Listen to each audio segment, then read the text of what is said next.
Masih seputar part of speech, kita lanjut lagi materi kita tentang pronoun. Well, kemarin kita udah bahas tentang noun. Noun itu kata benda. Sekarang kita masuk ke materi yang kedua, yaitu pronoun. Pronoun itu secara definisi itu kata ganti benda atau kata ganti noun.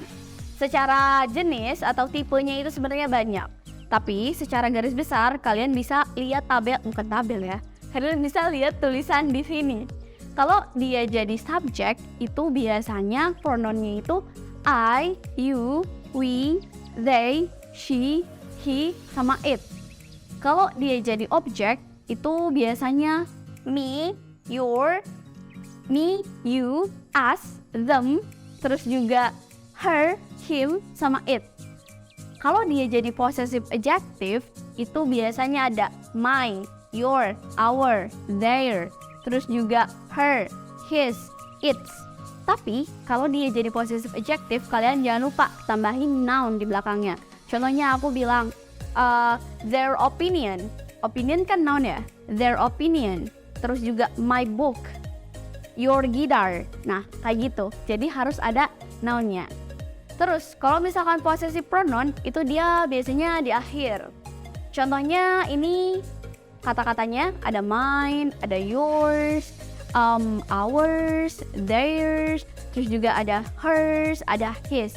Yang paling terkenal itu yang kemarin, film yang Kapadokia. Apa sih film apa aku lupa. Tapi dia bilang, it's my dream, not her. Nah, dia itu tidak mengaplikasikan materi grammar dengan baik, dengan benar. Karena harusnya jangan her, tapi it's my dream, not hers. Jadi harus ada S-nya. Itu dia namanya possessive pronoun. Terus yang terakhir ada refleksif. Refleksif pronoun tuh kayak myself, yourself, theirself, ourselves, themselves. Terus juga ada herself, himself, itself, dan ini aja sih. Nggak masih banyak lagi tapi ini aja. Contohnya, I love myself. Aku mencintai diri aku sendiri. Terus, we should love ourselves above others. Kita harus mencintai diri kita sendiri di atas orang lain, gitu. Nah, itu kalian harus ingat secara tipe. Tipenya itu ada dia jadi subjek, ada dia jadi objek, ada dia jadi possessive adjective yang udahnya harus ada noun-nya. Terus juga ada possessive pronoun yang kepunyaan, terus juga ada refleksif gitu. Oke, secara fungsi itu sama aja sama noun. Fungsinya itu jadi subjek, jadi object of preposition. Contohnya gimana? Saat dia jadi subjek, aku buat kalimat I eat noodle every day. Aku makan mie setiap hari. Actually it's not my experience ya. Ini contoh aja, enggak true story. Nah, I di sini dia pronoun jadi subjek gitu. Terus saat dia jadi objek, aku bilang gini, Rizky loves her so badly. Rizky jadi subjek, loves itu verb. Nah, her di situ dia pronoun yang jadi objek. Terus ada object of preposition, gampang banget. Tinggal kalian kalau ketemu preposition yang ujungnya itu pronoun, itu berarti dia noun sebagai object of preposition.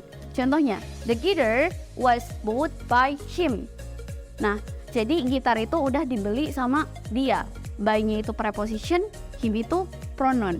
Jadi object of preposition. Oke, terus ada demonstrative pronoun. Demonstrative pronoun itu gampang banget. Ada 4, ada this, that, sama those. Nah, yang ngebedain apa? Yang ngebedain cuma noun singular sama noun plural doang. Kalau this itu pakainya noun singular. Contohnya, this marker. Kalau this berarti artinya ini, tapi banyak. Contohnya, these books berarti buku-buku ini. Terus ada that. That itu kan artinya itu, berarti jarak bendanya itu jauh gitu sama kita. Contohnya aku bilang that camera, jadi kamera itu. Berarti tetap nounnya harus singular. Kalau those itu berarti bendanya jauh tapi lebih dari satu. Contohnya aku bilang those pictures, berarti ada di sana itu ada 2 foto atau lebih bahkan.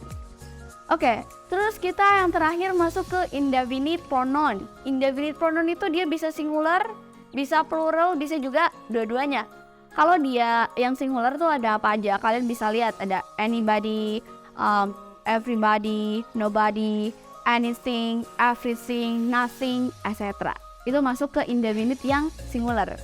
Terus kalau plural itu biasanya kita bilang both, few, others. Nah, itu masuk pronoun yang plural.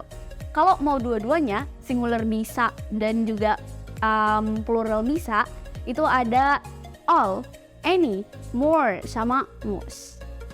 Oke, beres deh materi pronoun. Coba aku mau kalian buat contoh dong pakai pronoun. Boleh dia jadi subject, jadi objek, atau jadi object of preposition. Well, that's all for today. Thank you for watching our video. Don't forget to like, comment, and subscribe. And then see you. Titik nol, everyone can start from zero.